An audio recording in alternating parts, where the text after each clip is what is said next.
Dans un projet, on va rencontrer différents types de coûts. On a tout d'abord ce qu'on appelle les coûts fixes, qui sont par exemple les locations, les salaires, les machines, tout l'outillage. Ensuite, on a des frais ou des coûts qui sont dits variables. Par exemple, vous avez des consultants qui interviennent dans votre projet. Ils vont peut-être facturer à la journée, donc ça va dépendre du nombre de jours où ils viennent. Donc ce sont des choses qui sont un peu plus élastiques, un petit peu plus variables. Vous avez des quantités de béton qui sont livrées, c'est également des valeurs qui peuvent être variables.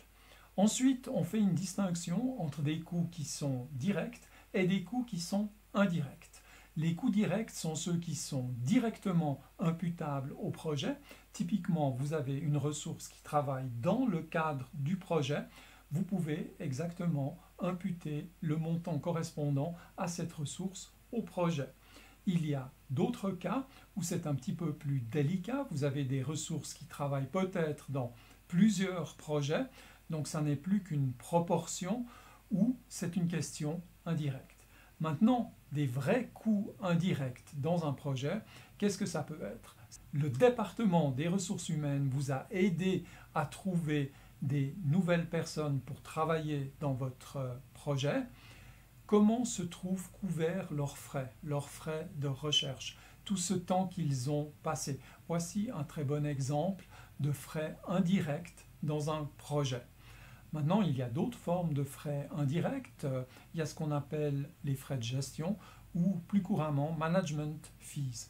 Ça veut dire que vous avez peut-être quand même tout un management qui entoure le projet et le coût de ces personnes, de leurs fonctions, comment est-ce que c'est ventilé dans votre projet?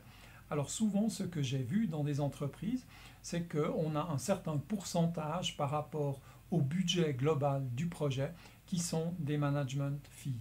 Ça veut dire qu'on vient rajouter un 10-15% dans le projet, au budget du projet, pour couvrir les management fees.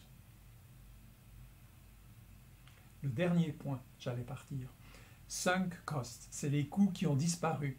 Alors ça, je vous laisse chercher. Allez, là, on verra dans une prochaine vidéo pour une réponse. Alors je vous dis, allez, à tout bientôt. Vous avez apprécié le pouce contre en haut.